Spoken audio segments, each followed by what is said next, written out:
সরকারি কর্মচারীদের দীর্ঘদিনের পুঞ্জীভূত প্রত্যাশা, হতাশা আর লাগাতার দাবির মুখে অবশেষে এক যুগান্তকারী ও ঐতিহাসিক সিদ্ধান্ত গ্রহণ করল সরকার। প্রিয় সরকারি চাকুরিজীবী ভাই ও বোনেরা, আজকের সকালের আপডেট নিউজে আপনাদের স্বাগতম। যারা আমাদের চ্যানেলে নতুন তারা এখনই চ্যানেলটি সাবস্ক্রাইব করুন, আর হ্যাঁ, অবশ্যই কমেন্ট করে জানাবেন আপনারা কে কোন জেলা থেকে আমাদের ভিডিওটি দেখছেন। তবে চলুন কথা না বাড়িয়ে আজকের সর্বশেষ সংবাদটি জেনে নিন। ১১ থেকে ২০তম গ্রেডের কর্মচারীদের জন্য একটি সম্পূর্ণ নতুন এবং যুগোপযোগী বেতন তালিকা বা পে স্কেল চূড়ান্ত করে আজ তা আনুষ্ঠানিকভাবে গ্যাজেট আকারে প্রকাশ করা হয়েছে। অর্থ মন্ত্রণালয়ের বাস্তবায়ন অনুবিভাগ থেকে জারি করা এই প্রজ্ঞাপনটি কোনো আকস্মিক সিদ্ধান্ত নয়। দীর্ঘ প্রশাসনিক যাচাই-বাছাই, তথ্য উপাত্ত বিশ্লেষণ, বাজারদর যাচাই এবং সরকারের সর্বোচ্চ পর্যায়ের নীতিগত অনুমোদনের পর অত্যন্ত সতর্কতার সাথে এটি আজ জনসম্মুখে আনা হল। সরকারের এই সময়োপযোগী সিদ্ধান্তের ফলে বাংলাদেশ সচিবালয় থেকে শুরু করে মাঠ পর্যায়ের একেবারে প্রান্তিক উপজেলা এবং ইউনিয়ন অফিস পর্যন্ত কর্মরত নিম্ন ও মধ্যম ধাপের লাখ লাখ কর্মচারীর মধ্যে এক ধরনের স্বস্তি, উচ্ছ্বাস ও আশার আলো দেখা দিয়েছে।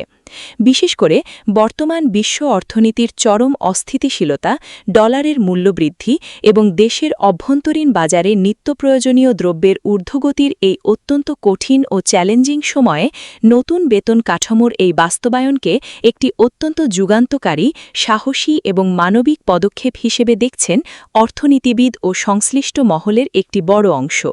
গ্যাজেটে অত্যন্ত সুস্পষ্টভাবে ও দ্ব্যর্থহীন ভাষায় জানানো হয়েছে যে আগামী ৯ জুন থেকে এই নতুন বেতন তালিকা দেশ জুড়ে আনুষ্ঠানিকভাবে কার্যকর হবে।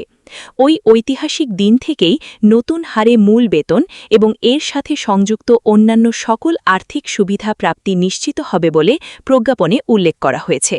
সরকারি কর্মচারীদের দীর্ঘ প্রতীক্ষার অবসান ঘটিয়ে সরকার অবশেষে ১১ থেকে ২০তম গ্রেডের নতুন বেতন তালিকার যে গ্যাজেট প্রকাশ করেছে, তার ফলে নিম্ন ও মধ্যম ধাপের কয়েক লাখ সরকারি কর্মচারীর জীবনযাত্রার মান এবং মাসিক আয়ে এক অভাবনীয় ও বড় ধরনের ইতিবাচক পরিবর্তন আসতে যাচ্ছে।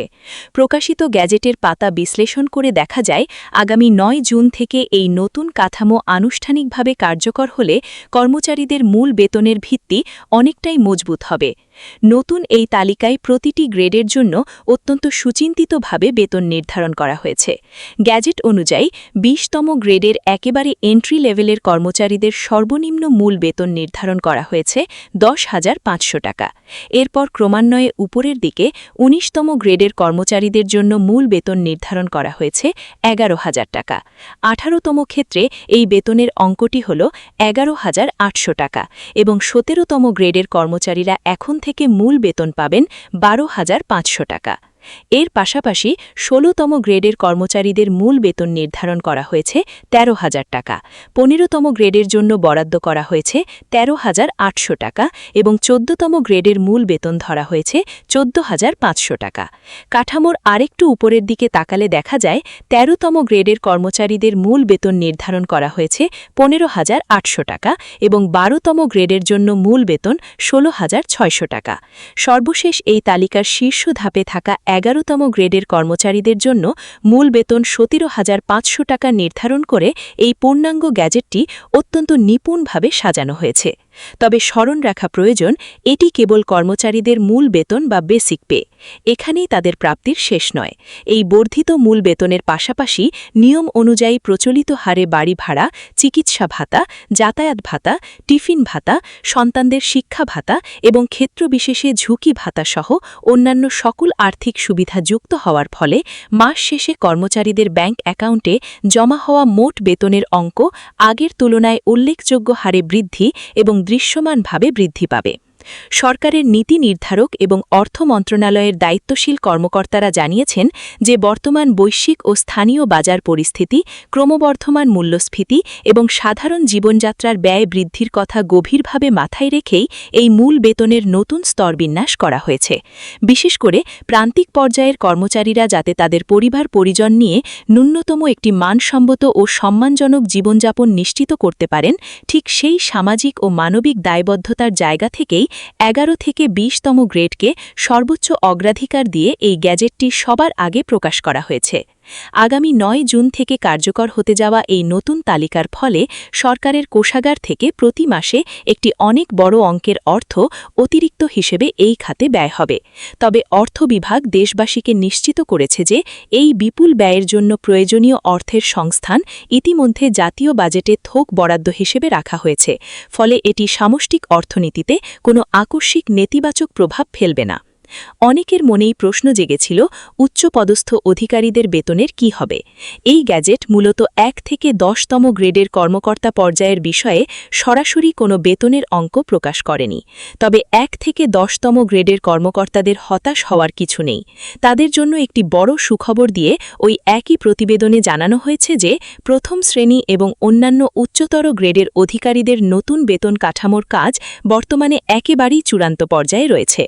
সরকারের উচ্চ পর্যায় এবং নীতি নির্ধারণী মহল থেকে জানানো হয়েছে যে রাষ্ট্রের সামগ্রিক প্রশাসনিক ভারসাম্য রক্ষা করা এবং এর সাথে অত্যন্ত বড় ধরনের আর্থিক সংশ্লেষ বা বাজেট ঘাটতির বিষয়ে জড়িত থাকায় উচ্চতর এই 10টি গ্রেডের বেতন আগামী অর্থবছরের জাতীয় বাজেটে অর্থমন্ত্রীর বাজেট বক্তৃতার মাধ্যমে আনুষ্ঠানিকভাবে ঘোষণা করা হবে। প্রশাসনিক বিভিন্ন পর্যায় এবং অর্থ মন্ত্রণালয়ের ভেতরের খবর থেকে জানা গেছে যে এই নতুন বেতন তালিকা প্রণয়নের আগে অর্থ মন্ত্রণালয় এবং মন্ত্রিপরিষদ বিভাগের সমন্বয়ে একটি অত্যন্ত উচ্চ ক্ষমতাসম্পন্ন কমিটি গঠন করা হয়েছিল। এই কমিটি দীর্ঘ সময় ধরে প্রশাসন, অর্থনীতিবিদ এবং বিভিন্ন অংশীজনের সঙ্গে দফায় দফায় বৈঠক করেছে। সেখানে বাংলাদেশ পরিসংখ্যান ব্যুরোর দেওয়া জীবনযাত্রার ব্যয় সূচক, বর্তমান ও ভবিষ্যতের সম্ভাব্য মূল্যস্ফীতির হার এবং সাধারণ মানুষের দৈনন্দিন খরচের খাতগুলো গভীরভাবে বিশ্লেষণ করেই এই নতুন স্কেল চূড়ান্তভাবে নির্ধারণ করা হয়েছে। এই গ্যাজেটের আরেকটি অত্যন্ত গুরুত্বপূর্ণ ও প্রশংসনীয় দিক হল অবসরপ্রাপ্তদের প্রতি সম্মান প্রদর্শন। 9 জুন থেকে কার্যকর হতে যাওয়া এই প্রজ্ঞাপনে পেনশনারদের জন্য বিশেষ দিক নির্দেশনা রাখা হয়েছে। সরকারের লক্ষ্য, যারা সম্প্রতি নিজেদের কর্মজীবন শেষ করে অবসরে গিয়েছেন তারাও যেন এই বর্ধিত সুবিধার আনুপাতিক হার থেকে কোনোভাবেই বঞ্চিত না হন। অর্থ বিভাগের কর্মকর্তারা দৃঢ়তার সাথে বলছেন, এই গ্যাজেট বাস্তবায়নের ফলে সরকারের কোষাগারের ওপর যে অতিরিক্ত ব্যয়ের চাপ সৃষ্টি হবে তা সামাল দেওয়ার জন্য সরকারের রাজস্ব আদায় বাড়ানো এবং বাজেট বরাদ্দ থেকে বিশেষ সংস্থানের ব্যবস্থা করা হয়েছে।